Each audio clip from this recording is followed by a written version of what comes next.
गणेशाय नमः। श्री सरस्वत्यै नमः। श्री गुरुभ्यो नमः।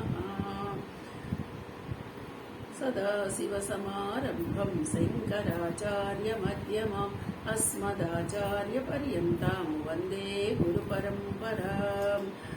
ॐ श्रीकृष्ण भगवान् नारायणं नरं कृत्य नरं चैव नरोत्तमं देवीं सरस्वतीं व्यासं ततो जयमुदीरयेत्। वसुदेवसुतं देवं कंसचाणूरमर्दनं देवकी परमानन्दं कृष्णं वन्दे जगद्गुरुम्। ॐ श्रीकृष्ण परब्रह्मणे नमः। श्रीमद्भगवद्गीता अदौ चतुर्थोऽध्यायः ज्ञानकर्मसन्न्यासयोगः। यदा यदा हि धर्मस्य ग्लानिर्भवति भारत अभ्युत्थानमधर्मस्य तदात्मानं सृजाम्यहम्। క్రితం క్లాస్లో మనము 4వ అధ్యాయంలో 6 శ్లోకాల వరకు అనుకున్నాము. ఈ రోజున 7వ శ్లోకం అనుకున్నాము. నిన్నటి శ్లోకంలో మనకి ఏం చెప్పారు? క్రితం క్లాసులో నేను జన్మ రహితుడను నిత్యుడను సమస్త ప్రాణుల యందు ఉన్నవాడను. అంటే నేను పరమాత్మని. అంటే మీరు పొందవలసిన స్థితి ఏమిటంటే ఇదిగో ఈ పరమాత్మనైనటువంటి నన్ను పొందాలి. ఇది మనకి ఇక్కడ సూచనగా ఇస్తూ ఉన్నాడు. ఎందుకంటే ఆత్మజ్ఞానము అనేది ఏది మనకి తెలుస్తుంది? పరమాత్మ జ్ఞానమే ఆత్మజ్ఞానం. అంటే ఆ పరమాత్మే అంతటా నిండి ఉన్నవాడు, నీలో ఉన్నవాడు అని నీకు ఎప్పుడు అర్థమవుతుందో అదే ఆత్మజ్ఞానం, అదే పరమాత్మ జ్ఞానం. అలాంటి పరమాత్మనైనటువంటి నేను ఇక్కడ ఏంటంటే పరమాత్మ అనగానే మనము అదొకటి, జీవాత్మ ఒకటి, విశ్వాత్మ ఒకటి, ఇన్ని రకాలు అనుకోవద్దు. ఉన్నవాడు పరమాత్మే. ఈ పరమాత్మకే మనకి ఈశ్వరుడు అని, బ్రహ్మ అని మనం అనుకుంటూ వస్తున్నాం. అంటే ఒక్కొక్క చోట ఒక్కొక్క విధంగా మనకి గుర్తు చేస్తూ కన్ఫ్యూజ్ అవ్వకుండా మళ్ళీ మళ్ళీ అలాగే చెప్తూ వస్తుంది వేదాంతం.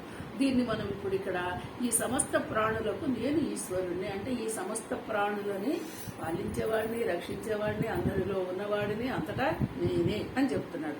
అలాంటి నేను ఇప్పుడు నా చేత నేనే సృజించబడి ఈ లోకంలో అని మనకి ఇక్కడ చెప్తూ ఇప్పుడు దానికి కంటిన్యూషన్ ఈ రోజు చెప్తున్న శ్లోకము చూద్దాం. యదా యదా హి ధర్మస్య గ్లాని భవతి భారత అభ్యుత్థానం అధర్మస్య తదా ఆత్మానం సృజామ్యహం. ఈ శ్లోకము చాలా మంది చక్కగా చెప్పేస్తూ ఉంటారన్నమాట. అందరికీ నోటికి వస్తుంది. గీత పట్టుకున్న చేతి పట్టుకున్నాడు అందరికీ, గీత పట్టుకోపోయినా కూడా ఈ శ్లోకం వస్తుంది. ఎందుకంటే మనకి అందరికీ ఒక అర్థం మనకి తెలుసు ఏంటి? ఎప్పుడెప్పుడైతే అధర్మం పెరిగిపోతుందో అప్పుడంతా నేను వస్తానని కృష్ణ భగవానుడు గీతలో చెప్పాడు. అంటే భగవానుడు తనని తానుగా అధర్మం పెరిగిపోయినప్పుడు సృజించుకుంటాడు. అధర్మం పెరిగిపోయినప్పుడు ఎందుకు సృజించుకుంటాడు? ధర్మాన్ని రక్షించుకోవడం, ధర్మాన్ని నిలబెట్టడం కోసము. ఇప్పుడు మనకి మహాభారత యుద్ధంలో కూడా జరిగింది అదే కదా. అధర్మము పెరిగిపోయింది. కౌరవ సైన్యము ఎన్ని రకాలుగా అధర్మాలు చేయాలో అన్ని రకాల అధర్మాలు. ఇప్పుడు ఇక్కడ మరి ఆ అధర్మాన్ని అణిచేసి ధర్మాన్ని సృజించడం కోసం నేను, అంటే ధర్మాన్ని మళ్ళీ పునరుద్ధరించడం కోసం నేను వచ్చాను అని చెప్పి ఇక్కడ చెప్పడం అన్నమాట.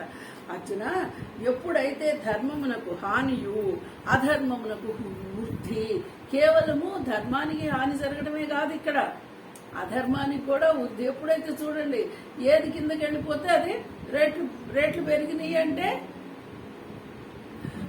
రూపాయి విలువ పడిపోయింది కదా, అంతే కదా. ఇప్పుడు అధర్మము పెరిగింది అంటే ధర్మం పడిపోయింది. ధర్మానికి హాని కలిగింది అంటే అధర్మము పెరిగిపోతూ ఉంది.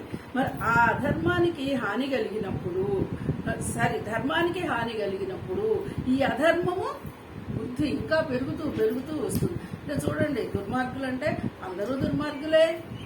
సన్మార్గులు అంటే మనకు ఒక మాట చెప్తామే, 100 కాకుల్లో ఒక కోకిలున్నా లెక్కలోకి రాదు. ఎందుకంటే ఒకటిద్దరు సన్మార్గులు ఉన్నా కూడా ఇంకా అదే బాట అయిపోతుంది. మరి ఈ ధర్మం ఎట్లా రక్షించబడాలి చూడండి. అట్లాంటప్పుడు నేను నా రూపమును ప్రకటించుదును అంటే ఇక్కడ ఏంటి, నేను నా రూపాన్ని ప్రకటిస్తాను అంటున్నాడు. ఇప్పుడు రూపాన్ని ప్రకటిస్తున్నాను అని ఎందుకు చెప్పాడు? నామ రూపరహితుడైనటువంటి పరమాత్మ, నామము రూపము మనకి మనముగా నిర్దేశించుకున్నాము, మనకి మనం పెట్టుకున్నాము, ఈ రూపంతో ఉన్నాము, ఈ పేరు పెట్టుకున్నాము. ఇదో మనకి కనిపిస్తున్న లోకంలో ప్రతిదీ నామరూపమైనటువంటి వస్తు సముదాయమే, ఇంక్లూడింగ్ మనము కూడా. మరి ఈయన ఎలాంటి వాడు? నామము లేదు, రూపము లేదు, అంటే అంతటా నిండి ఉన్నటువంటి పరమాత్మ, బ్రహ్మస్వరూపము, ఈశ్వర స్వరూపము. ఆ స్వరూపము ఇదిగో రూపంగా ఇక్కడ చూడండి, దానికేమో స్వరూపం అంటున్నాము, దీనికేమో రూపము అంటున్నాము. ఈ రూపాన్ని నేను సూచించుకున్నాను, నేను ఒక రూపాన్ని తీసుకొని వచ్చాను.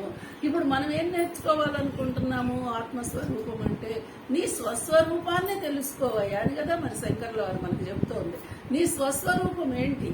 ఈ నామరూపరహితమైనటువంటి ఆ పరమాత్మే, అదే నా స్వరూపము. దాన్ని నేను గుర్తించలేకపోతున్నా. ఎందుకు గుర్తించలేకపోతున్నాను?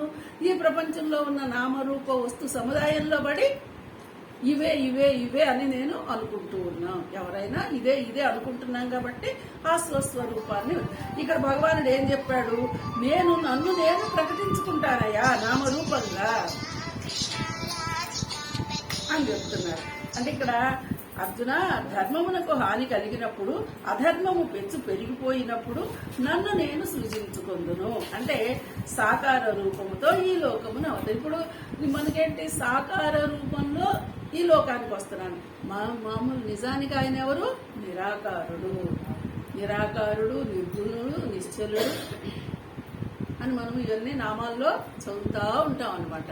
అలాంటి నిరాకారుడు ఒక ఆకారాన్ని సంతరించుకొని ఇప్పుడు ఇక్కడ ఈ లోకంలో ఇప్పుడు ప్రజెంట్ జరుగుతున్నాడు. మనకి కూడా చెబుతారు, యుగానికి ఒక యుగ పురుషుడు వస్తాడు, ప్రతి 100 సంవత్సరాలకు ఒక యుగ పురుషుడు వస్తాడు అనేసి మాట అయితే చెప్తూ ఉంటారు. కానీ నిజం కూడా యుగ పురుషుడు అంటే ఎవరు?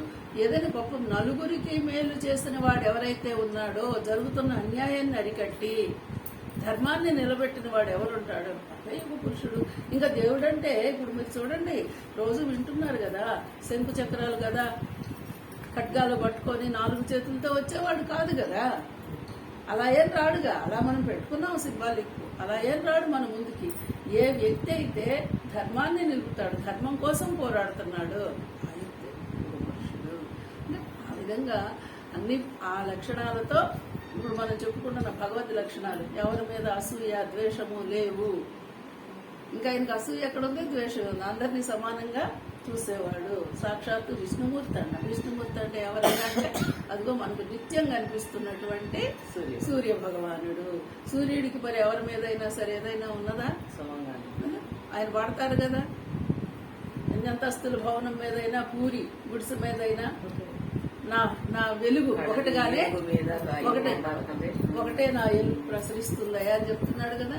మరి అలాంటి వాడే పరమాత్మ, అలాంటి వాడినే మనం పరమాత్మ అనుకుంటున్నాం. మరి మనలో ఆ స్థితికి మనము రాగలగాలి. అంటే ఈ రాగద్వేషాలని, హరిషడ్వర్గాలని జయించినప్పుడే మనం ఆ స్థితికి రాగలం. అలాంటి వాడు పరమాత్మ. ఎందుకంటే ఇప్పుడు నా నామరూపంతో నేను ప్రకటించుకుంటున్నాను, నిజానికి నేను నామరూపము లేని వాడిని అని చెప్పి ఇక్కడ ఈ శ్లోకంలో మనకి స్పష్టంగా చెప్పారు. హరి ఓం.